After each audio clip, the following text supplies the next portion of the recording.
What's up, guys? Welcome to a very long put off episode of Pincade. So the last time we talked, or I made a video, I should say, I was going to New Orleans. Right, this is like I don't know, probably like a month and a half ago that I went. Um, yeah, it's probably about almost 2 months ago. And basically, what happened was I went to New Orleans, had a good time. It was definitely an awesome place, some good food. Um, really cool culture that was out there. Did some shopping and everything else like that. And the first day back, I went to go pick up my dog from Pennsylvania because it was at some family member's house. And on the way back with her, um, I totally wrecked my vehicle. I hit a Pennsylvania, like Pocono, Pennsylvania giant fucking deer on the highway and wrecked my car. Um, and it was a traumatizing event for not only myself but the dog. And then I had to junk that car and get another car and everything. And then I got held up with um, starting to do house shopping stuff and everything. Um, so been real busy. So just to let you guys see, excuse me, I was drinking some soda. Let you guys see that this is my commuter car. This is my Corolla. Well, what was my Corolla, and I hit this deer on the highway doing about. I probably approached it doing about 70 miles an hour, somewhere around there. I probably got the car down to about 40 when I hit it. But holy shit! After I hit this fucking. Well, the deer actually ran into me. I kind of like swerved to the left, and then the deer kind of like just galloped right into the hood like a fucking moron that it is. Um, and then the car kind of just rolled, and where the washer reservoir is there, it was just wedged in the wheel along with some of the front quarter panel there. Um, and at first I thought the fucking thing was stuck in the tire, and I pulled into. Thank God there was a grassy median there that I was already halfway in from trying to avoid hitting this fucking thing, and long story short, that thing died. I think. I'm assuming it. I'm pretty sure that the carcass that was on the floor, like 30 feet back, was the deer that I hit. Because there was another one there. Because obviously that's a good suicide spot for them. Um, yeah, and believe it or not, some dude actually parked on the highway on the other side of the road and ran across 3 lanes to see if I was alright. So props to that guy, but dude, you're fucking out of your mind. I know he's not watching this video because he's an older guy, but that guy was fucking nuts. Because I would never have done that. I would have pulled my vehicle off to the other side, but I would have never ran across that road. So, uh, long story short, here's some of the carnage. You can see some of the animals still left in the hood here. Um, the whole front of this car was just wrecked. Here's when I was actually junking it and clearing it out at the junkyard because I was not going to pay to repair this car. And the funny thing about this car, you can see how badly dented the hood was, and the whole uh, A-frame or whatever was bent, and it was just the passenger door didn't open anymore. It was just wrecked. Um, the funny thing was, I was actually talking to my girlfriend, and I said, maybe I should just take the Camaro up, and because it was a pretty nice day, and I decided not to for some reason. Mainly because my dog doesn't like cars, so I don't like taking the convertible when she's in it, or the muscle car when she's in it, because she just doesn't like it anyway. So I figured I'd put her in this vehicle, and thank God, because I don't know what the outcome would have been had I hit it with a Camaro, because I probably would have been going a lot faster. Traction is obviously not very great in in a muscle car. They're mainly built to go straight, you know, fast and straight. They're not really good for trying to swerve around things. Um, so it was actually pretty cool that I took this car, and this was an older car. It was a '05 Corolla, so it's been running for a while. You could see that this thing just was all up in the car. I mean, its hair was like everywhere. Um, so I ended up deciding to lease a car. Rather, I always buy cars, but this time I decided I was in a jam. I needed something quick. I needed a commuter car quick, so I ended up making a positive out of the situation and getting a car that I've always kind of wanted, but for some reason never bothered to buy, and I kind of regret not buying one earlier. But so there it is. There's my lineup now. Right, Subaru WRX, white, 2016 lease, and then that's my Camaro next to it, which I actually that one I own. Right, this is my first lease, so hopefully it goes well, and I am absolutely loving the WRX. I'm actually, like I said, I'm regretting that I didn't buy one earlier and hook it up a little bit. But when I took this picture, and the kind of reason I'm going through this whole thing is because when I took this picture, I thought it was pretty funny because these cars are reminding me of something. And if you're watching this channel, hopefully you already see it of what it reminded me of. But if you don't know, then check it out. You ready? There you go. It reminded me of fucking Ken and Ryu, right? Ken being in the red orange type, you know, Dogi, whatever the hell you want to call it, American based USA, right? And then you got Ryu, which is you know, in the white gi, whatever, from Japan, right? And my car's name, I named my cars after abstract things. Or hey, do you mind? It's my dog, you know, squeaking away. Um, so I name my cars after abstract things. I don't really tend to name them after women. And there's a reason why. I feel that, you know, there's always that one woman that you marry, you stay with for the rest of your life, and that's this special woman, right? But all the other ones in between there, right, are kind of like they come and go and blah blah, and it's just not really a good vibe, right? So that's why I don't name them after chicks. Um, so the one on the left is named Canuck. It's because it was built in Canada, and I'm just like a racist fuck, so I named them Canuck, right? Because it's kind of like a derogatory Canadian hockey type thing, I guess. And then Japan, the Subaru, I ended up naming it Voodoo because I had just come back from New Orleans. And at first I was like, oh, this fucking voodoo shit fucking almost killed me, right?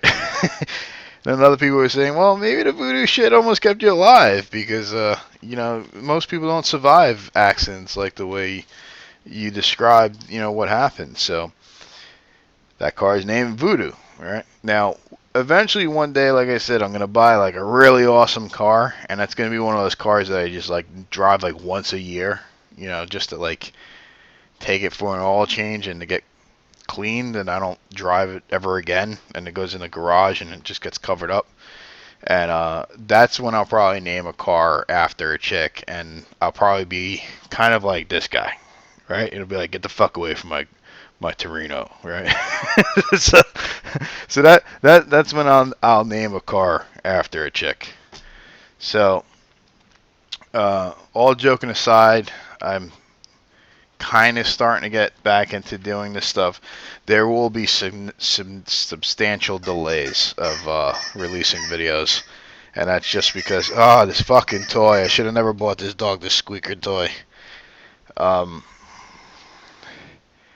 That every time I stop her, she just starts up again. There'll probably be some fucking.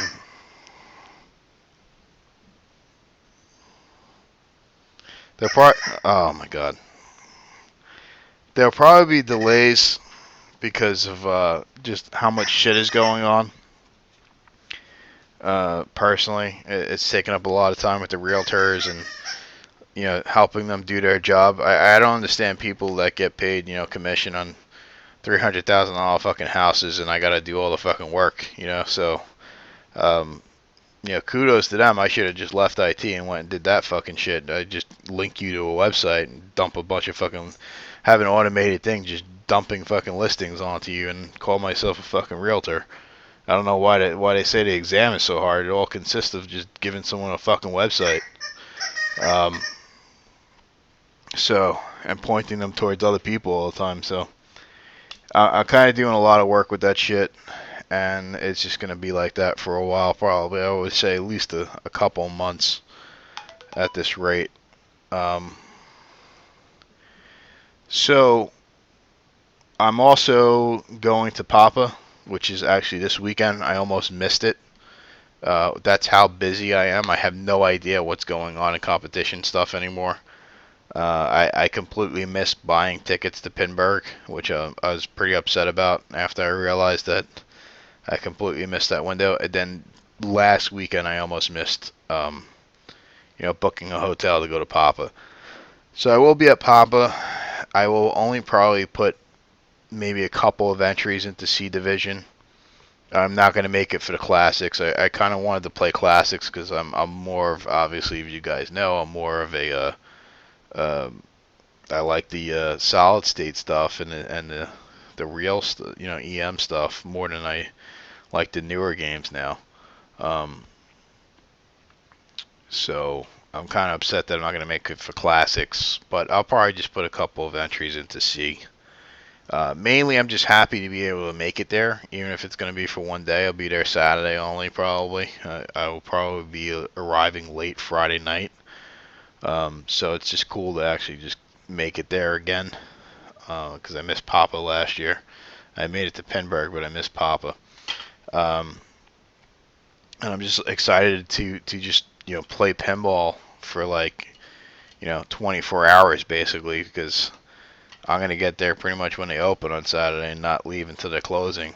Because there's so many cool machines at Papa that even if you're not engaged in the tournament, there is so much stuff to play there that you'll never find anywhere else, or in the condition that they have them in.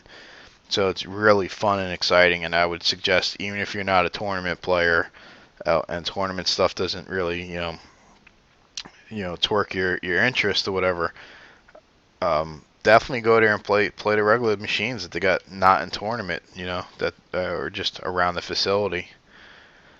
And you also meet a lot of cool people and stuff, so Papa is definitely a cool place to check out. If you're into pinball, Papa and Pinburg is where it's at. I'll be honest, that there's not many other things out there. I was supposed to go to the Chicago Expo this year, which I didn't make again, because it's just, for some reason, October just never fucking works out for me. But I was talking to some other people that went for their first time, and they didn't really enjoy it. And they've gone to Papa and Pinburg and stuff like that. And they basically told me it was the doots not to waste my time and money. So I probably won't be going to Chicago Expo. But I might go once. You always got to do everything once. You can't always go by everything everybody says. But I'm just saying, the people I was talking to gave me some feedback that wasn't too hot. So where are we at today? I'm going to try and make an impossible video. And the reason why I say it's an impossible video is because I don't have a camera, right? Everything I do is streaming, open broadcast recording, capturing the screen type stuff. Oh, by the way, I don't know if you guys noticed, but we are on the regular PC. We're not on the cabinet. We're not on the pinball cabinet. And that's because this stuff is actually stable now. I actually got the driver running well. I got an updated driver. It's running well. It's been stable. I haven't had that crazy rebooting shit constantly. Today the system did crash because I was doing a lot of getting PlayStation 2 running and downloading all kinds of things off of HyperCloud. and that might have I might have made it choke and crash, but other than that, it's been really solid. Um, so the reason why, like going back, why is it an impossible video? Because today I kind of want to go through. I don't want to do too many more, play video type stuff. Although I might do one. I don't know. Um, I kind of want to go through more of the tech stuff again, right? That I think that's what really gets some of you guys, amped and that stuff. And so let's look at this. Uh,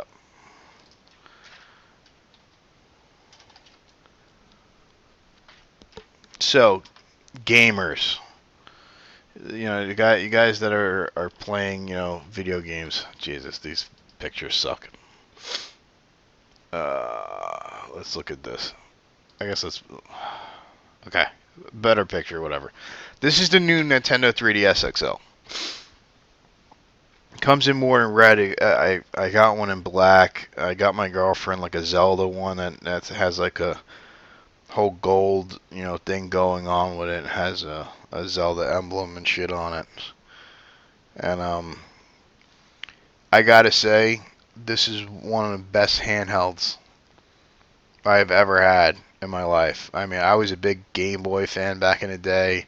I had a Game Gear for about 3 days before I punched a screen and broke it as a kid and hid it from my parents because I didn't want them whipping my ass for getting. I got pissed off when I was playing Crash Test Dummies and I just popped that fucker right in the glass and with a fist and shut the whole LCD down. And they eventually found, was like, "Where's that game thing? I want to play it." And I was like, "Yeah, well, about that. I kind of got an anger issue and I broke it."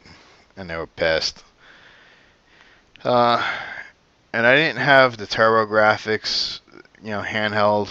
I didn't even know about that thing until like a couple months ago, to be honest with you. And now I fucking want one, but we'll get to that. Um, so what's so great about this thing, right? It uses these little tiny cartridges that slide in right here. If you've never seen one of these 3DS things, they slide in right here, and this bottom screen is a touch screen, and this upper screen, it uses a camera here. Um, yeah, it uses a camera here, and what it does is it tracks your retinas in your eyes, and it actually like does this weird thing with the screen that it really does produce a 3D effect without having to wear 3D goggles or whatever, right? And you could change the intensity of this effect if it makes you nauseous or dizzy or whatever, or maybe you're around a lot of people and it's picking up, other interferences that's having trouble tracking your face, because it does track the movement of your eyes so that you always have a good 3D experience going on. And you could also shut it off if you want, right? But the games on it, man, the games that they have on this stuff, it brings me back to old school gaming when shit was good. Like, I got out of playing video games because, at some point between PlayStation 2 and Xbox 360, I just got lost in a sea of games that I felt like I was playing the same shit over and over again. And the fact that, um, a lot of the games were just becoming like jobs, like extra jobs. Like it was like I would get out of my work and then come home and be like, oh, I got to do this and do that and do this and collect this and run around for 6 hours killing shit so that one of these things can give me this thing if I'm fucking lucky enough this century to get it, so that I could do, this 7 more times to get some fucking shirt or something, you know what I mean, for my character. Like, I got to a point where video games just became a fucking annoyance. And I always used to be talking about the good old days of Nintendo and saying, well, I miss the days of Nintendo where you just played a game and it was fucking fun and it was good and it had a decent storyline, and now everything is shit. And then I stumbled upon this thing because my girlfriend travels, all week. She flies all over the country. Um, and a lot of times she's sitting in airports, delayed or whatever. So I decided to get her one of these when I saw one of her family members get this as a Christmas gift.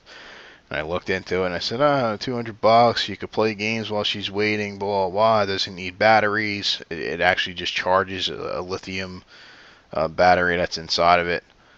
And I was like, wow, this thing's pretty cool. And I started looking at the games, and the game lineups are pretty good too. So, but with me, if any of you guys know me, it doesn't just end there, right? It's always got to go through another level, right?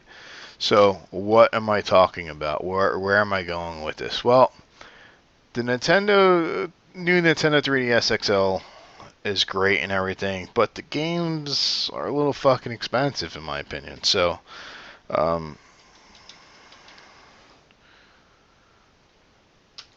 let's see if I can just pull up a game really quick.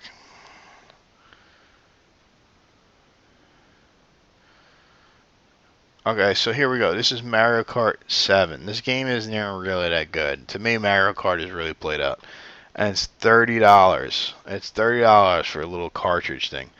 Some of these games, like, for example, I just got into the Pokemon series. I know, don't make fun of me, but I did not realize that they were that addictive. This game's like $40. Great. Granted, it was a good game. It was fun. But I'm a cheap dude, man. I already paid $200 for a fucking handheld. I don't want to be paying $50, per game. So what do?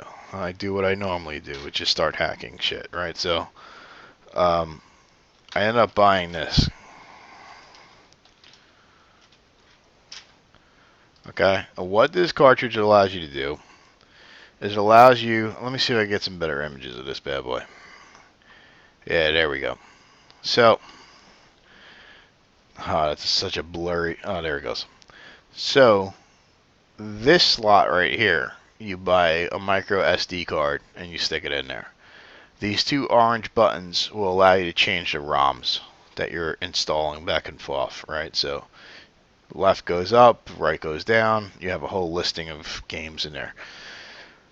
This little micro USB port allows you to port it up to a computer and update the firmware for said device if they were to figure out a way to break this thing, or maybe the firmware from Nintendo makes it unstable, any of that type of stuff. And it looks like a regular cartridge. And that's the beauty of this device, right? Is the fact that you can download 3DS ROMs, put them on a micro SD card, stick them in here, and when you load this bad boy up into the 3DS, you don't even have to hack your 3DS or anything like that. This thing makes it look like you're installing a cartridge every single time. So therefore, it becomes a lot harder for Nintendo to really detect if you're putting a real game in there or you're putting one of these cards in there and pushing a button and it's reading, the ROM off of a micro SD and loading the game as if you loaded anything else. So, this card, I'm going to be honest with you, was not cheap. That card is the Sky 3DS Plus. It allows you to get 3DS games, and it's about $100, I believe. It was about $100, and it took me like a week and a half to get it. It came pretty much from China or something like that. Now, don't buy the Sky 3DS. You want the 3DS Plus, because the 3DS Plus works with like all the newest firmware and all that stuff. And it has a longer listing, and it's easier to get it to work, and blah, blah, blah. Now, of course, it doesn't stop there, right? It never stops there with me. So, what I ended up finding out is there's this little game called Cubic Ninja, which I've never played this game in my life. It's basically like some block guy that, let's see if I could just get some images instead of.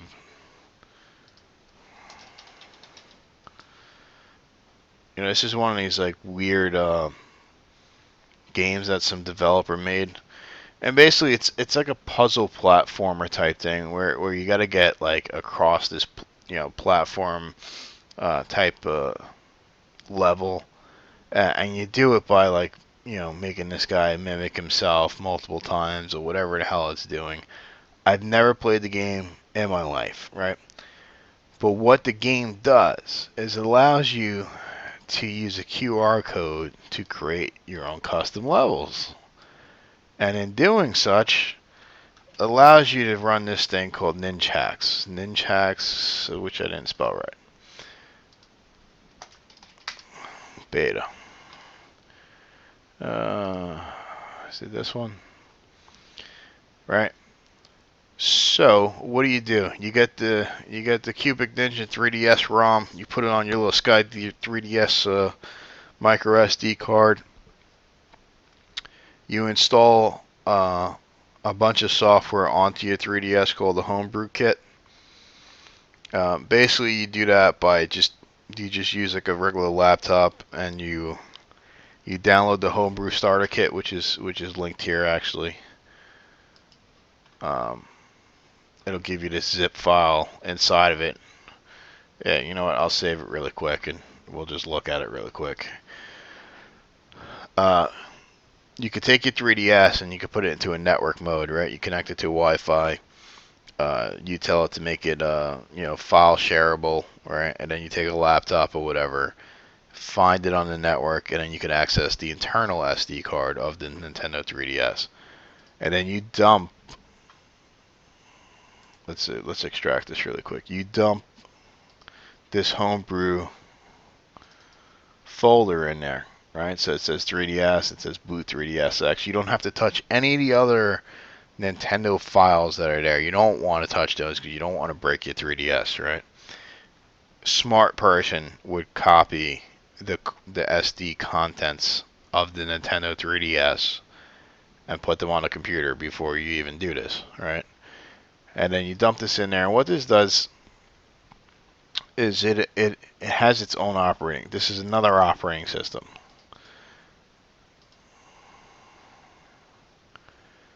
And I'm looking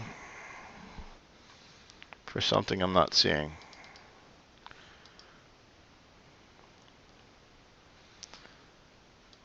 Yeah, so that was that gets you to homebrew menu, right?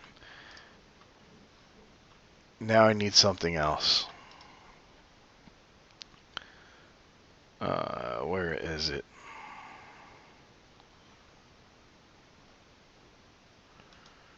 Yeah, 3DS Brew, I think. So what Homebrew does, right? I'm trying to. I need something called RetroLib. Hold on.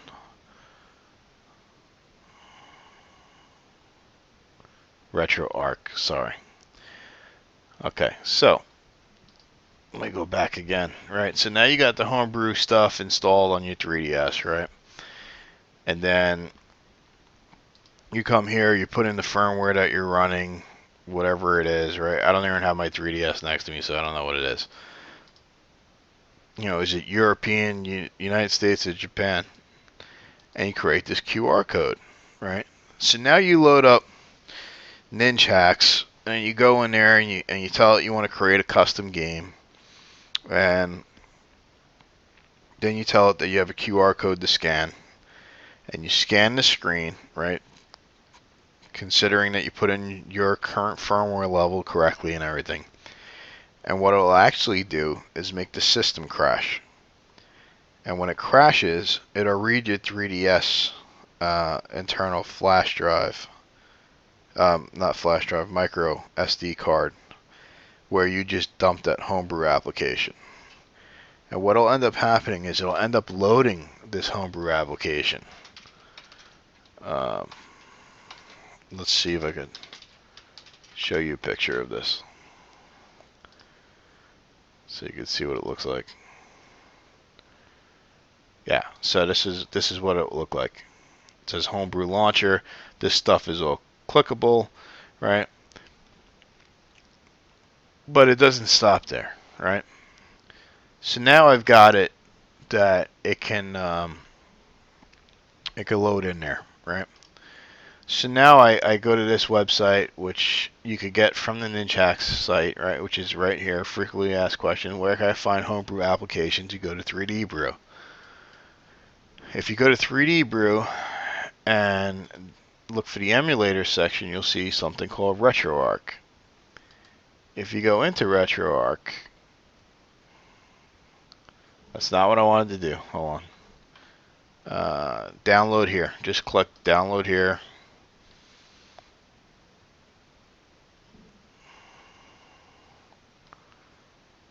Okay. Why am I drawing a blank here?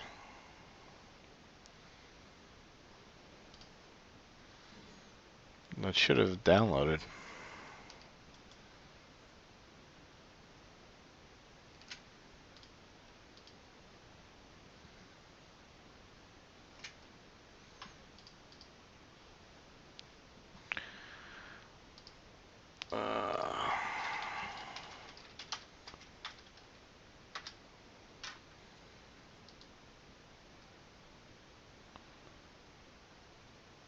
Okay, yeah, it wasn't crazy.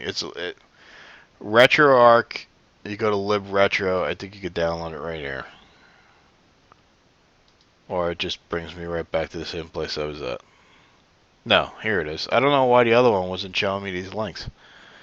3DS, 3DSX. What is the difference here? I think I just did the 3DS one, so let's just do that. And of course, it's going to take forever.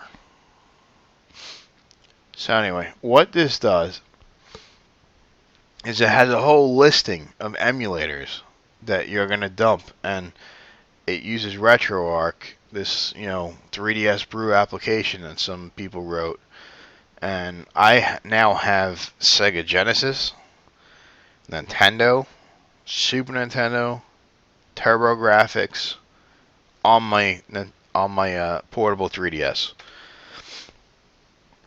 I mean, I watched the Game Chasers, hunt down these TurboGrafx portables and these Sega Genesis cartridge portable things, and they always find them. They're kind of like fucked up condition, or they're really expensive or something. And I feel for these guys, right? Because I'm sitting there at home and I'm like, shit, I want that TurboGrafx thing, right?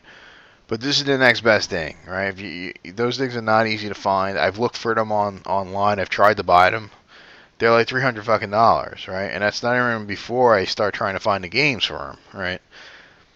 So I went this route, right? Which is to just hack the shit out of things, right? This is why I do it, because it becomes inaccessible. It really does. $300 for a thing that takes probably like a bunch of AA batteries, and I'm probably going to get like an hour of gameplay out of it, out of the 2 carts that I can find, that are going to cost me an arm and a leg, because TurboGrafx games are not easy to find, and when you do find them, they're expensive as fuck. It's the next best thing, right? So I think what's going to happen now is I'm going to cut this video, and I'm going to try and show you some of this stuff. I don't want to rebuild. I'm going to be honest with you. I'm not rebuilding my 3DS to do a step-by-step tutorial. Unfortunately, I know it's kind of addicting to do, but there is just, it's not a lot of setup. It's just the fact that every time I mess with it, I got to mess with it to get it to work again, right? So I got it working. I don't want to mess with it too much. I will show you what it looks like, and literally this is all I did, was everything I explained, right? Step by step. If you do it and read the pages and stuff like that, it'll work every single time. It's just, I have so many games on there and save files and stuff like that that I don't want to jeopardize potentially, wiping stuff, moving it back and forth. So I will show you guys this stuff running. I will show you, my file contents and everything, so you can see it. But I'm not going to redo the entire process, because it really is literally just, like I said, copying these zip files, unzipping them, dumping them in the right places, right? And then running the QR scan, right? And then everything works. So yeah, let's stop this video. We're at about 35 minutes, right? So let's stop this video. I'm gonna try and record this somehow. I don't know. I'm gonna probably use like an iPad or something. I don't know. I'm trying to figure out how the hell to even do this. Maybe I'll try and use an iPad and I'll just set it up or something on a desk and I'll figure out something. Alright. Alright guys, this is going to be rough. There's a ton of shit on this desk. I don't really care. I'm so busy. I'm just trying to hammer out this video. So, really quick, there's the little, hey, there's the little pinball dachshund right there. Right? And there's the virtual pin and a ton of fucking shit all over the place. Anyway, so here's the 3DS. This is my 3DS. So I told you there was a black one, right? And I'm just gonna try and do this with my hands. Okay, let me take off the 3D effect here because. Okay, let me exit out of this game.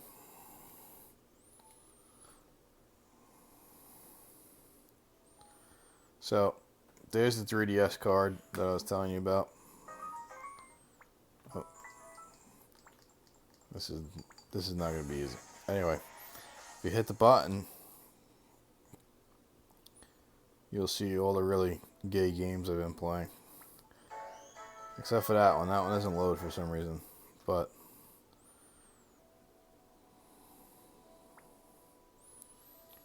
as you can see,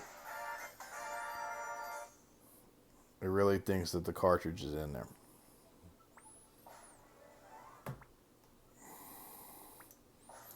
Take it out.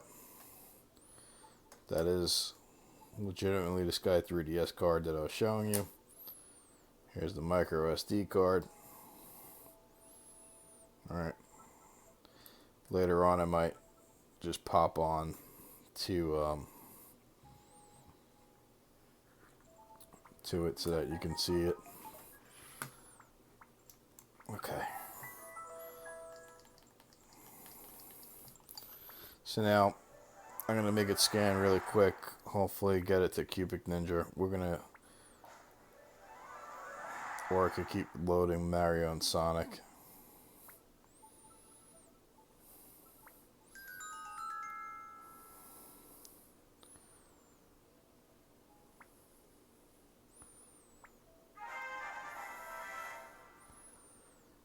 Okay. There's a little bit of a delay as you switch, and that's mainly because it's got to unload it and load it like it's really a cartridge. So here's Cubic Ninja.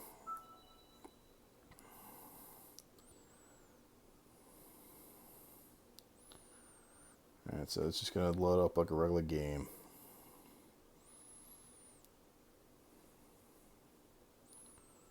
Okay. Now on the bottom screen here, you see create, right? Now it's not going to ask, and then there's the QR code, right? Now it's not going to ask me to scan the code because I've already scanned it, so it has it in like a memory, somewhere. But what it has is like a corrupted image or whatever, which, like I said, is going to crash the system. And then I have the 3DS Brew installed onto the internal SD card of the actual 3DS, so it will read that as a recovery mechanism, and then load up, the Homebrew app. So there it goes. It's going to go load, and there's the crash, right? And now it's actually loading up, and there we go, right? So now it's running the Homebrew launcher, right?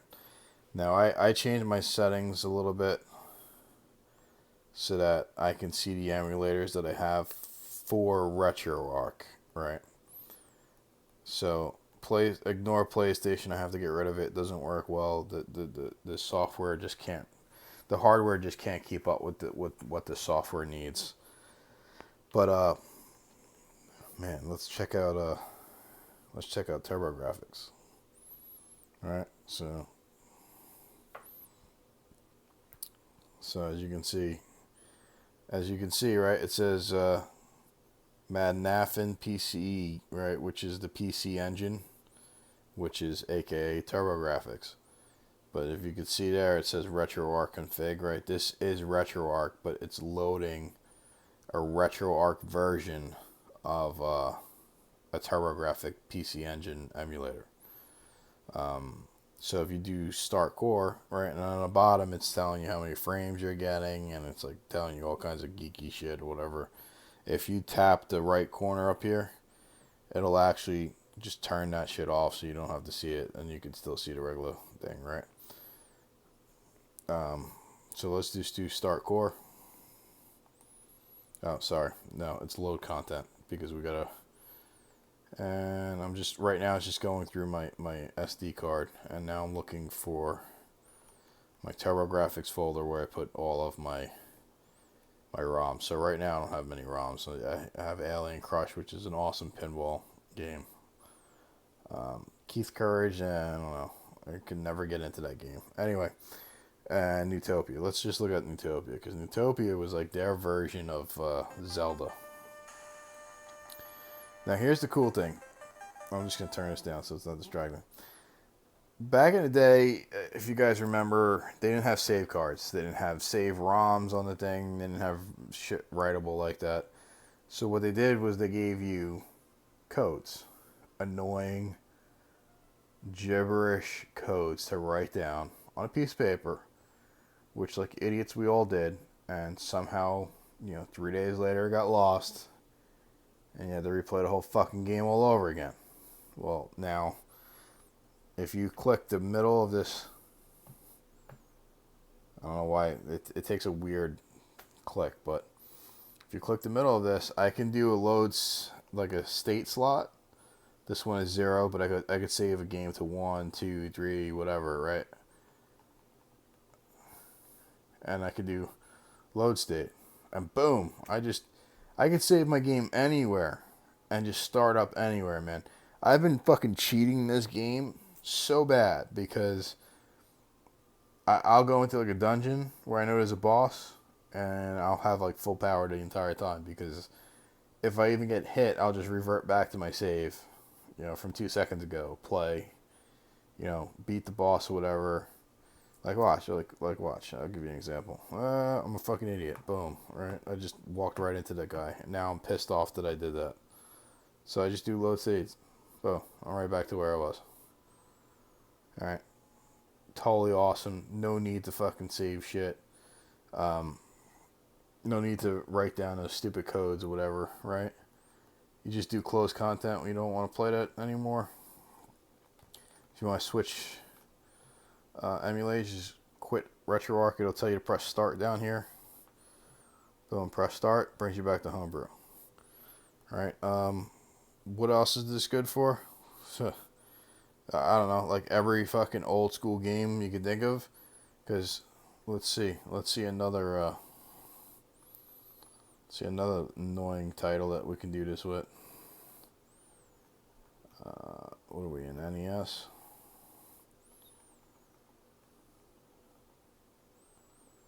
Oh yeah, Little Samson, man.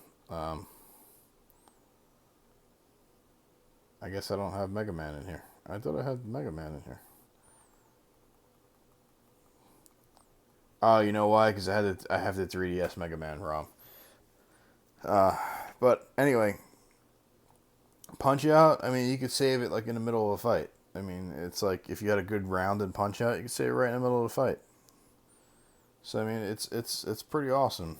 The only thing I will say is that I have seen some ROMs for some reason crash my system. Like for example, oh god, was it Earthbound on Super NES? It was crashing my system. I could not play it. Also, some of the emulators don't work well. So there's more than one emulator in most cases, so you could always try another one. To get out of here, you just hit start again and just hit A to proceed, and then it'll reboot your system right back into the normal 3DS stuff. So that's pretty much it for that, right? Now, as we were talking before, how do you get the files for RetroArch and for Homebrew onto this device, right? So I'm just going to go down here to Settings.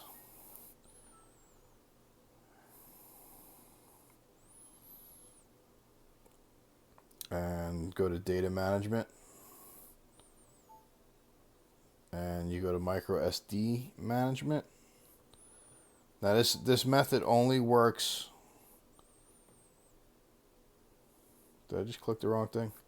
Let me get the stylus. Ah, great, my battery's dying. Because I didn't charge it, I haven't been playing this.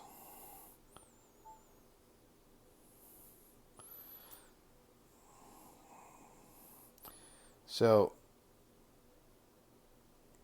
why is that showing up? That's not my network anymore.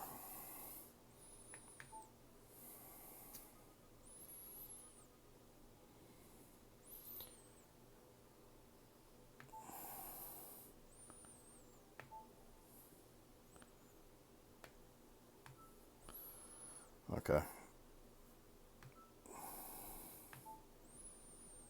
Okay, so I just made a change in my access point. Because that was from the weekend when I wasn't home.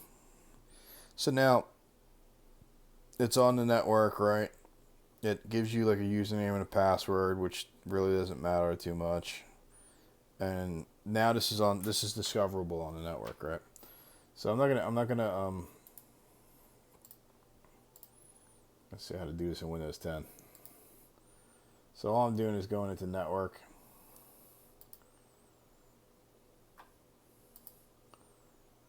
Turn on network discovery file sharing. Now make it private. Okay, so now you see it right there. 3DS 7193. 3DS 7193. So that's the device, alright? I'm sorry I'm recording. It is asking for the username and password. You only have to put this in once. I'm just going to put this down for a second. Just so I could type this in quickly.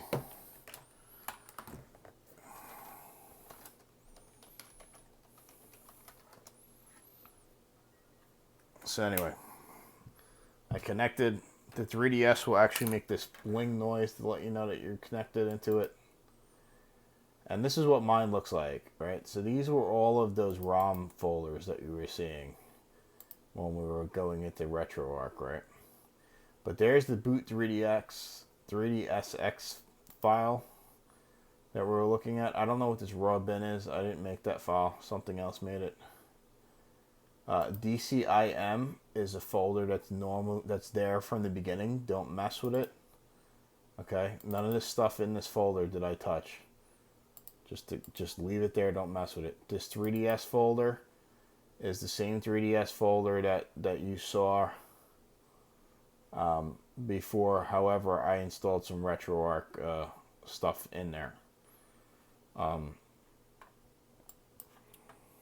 Did I get the RetroArch file? Yes, I did. So let's extract this. Boom. Where did it go? Where is it?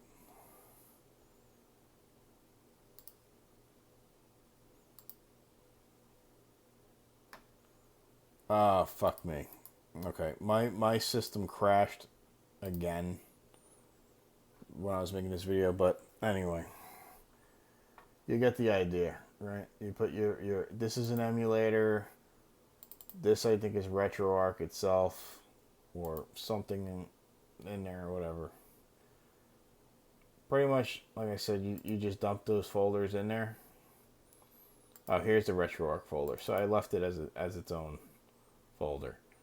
So you should have a 3DS folder, a DCIM folder, I like to keep my ROMs separated, which is why I have a Genesis, NES, Nintendo 3DS, PlayStation. I'm actually going to delete right now because that shit don't work.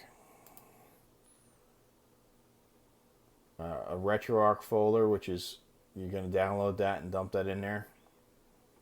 You're going to need this 3DX file, which you get from Homebrew. And then in the 3DS folder, you'll dump your emulators from RetroArch that you find in the RetroArch folder, and that'll get you running for all of that stuff. So now I'm gonna switch. I'm gonna, you know what? I'm not gonna switch off to. I'm gonna switch back to the PC. We're gonna download a ROM really quick, just so you can see what these ROMs look like. They're nothing more than 3DS files, and you just dump them onto the micro SD for the SD card. Actually, to be honest with you, I'm not even going to do that. I'm not even going to show that because literally all it is for that Sky 3DS is to just take that micro SD card, pop it into a system, right click it, format it as FAT32, and just dump your 3DS ROMs on there. Right? You don't have to do anything else. That's it. You put it back. You put the SD card back in the Sky 3DS cartridge. You plug it in to your 3DS. It really is that simple. There's also a tutorial on the Sky 3DS website. Um, so anyway, that is it. That's all I got. Something kind of, not too long, but decent. Kind of a weird video. It's hard to do all this stuff without having backup, SD cards and stuff like that, so I don't blow out my own configuration. Because, like I said, this stuff is easy to do, but I just don't want to redo it, because I have all those saved files and everything on there. I don't want to lose all my data just to prove that I can do this stuff, right? You just saw it work, so if you read those couple of sites, like I said, that I showed, you'll get through this. It's really not that hard. If you can set up hyperspin, you can definitely do this. Now, granted, this is not, you still need to put money into this. This is not like a free for all. You still have to buy a 3DS handheld. You still need to buy a Sky 3DS Plus cartridge. You still need to buy a micro SD card. So overall, you're looking at like $450 or something like that to get this setup running. But I mean, I can't tell you how awesome it is to have all those games playable. And you could always just format them or copy them out, put them in a folder, and put new games in and swap them in and out like that, just on the fly in like 10 minutes before you go on a long road trip. Or, like I said, have multiple SD cards where you're like, this one has nothing but RPGs from everything, and this one only has these games or whatever. You can even put MAME on this fucking thing. It doesn't, but let me warn you, the MAME doesn't cover as much as the PC edition does. It's a very limited version of MAME. But if you're looking for Donkey Kong or something on the go, yeah, you can get it, man. You can get Pac-Man, Donkey Kong. But when you want like Soul Calibur or some shit like that, then you're gonna be pushing the boundary of the MAME installation. But that's all I got. Hopefully, some of you guys go to pop or something. Hope some of you is still watching the channel. Who knows what happened with being out for so long. But yeah, so enjoy.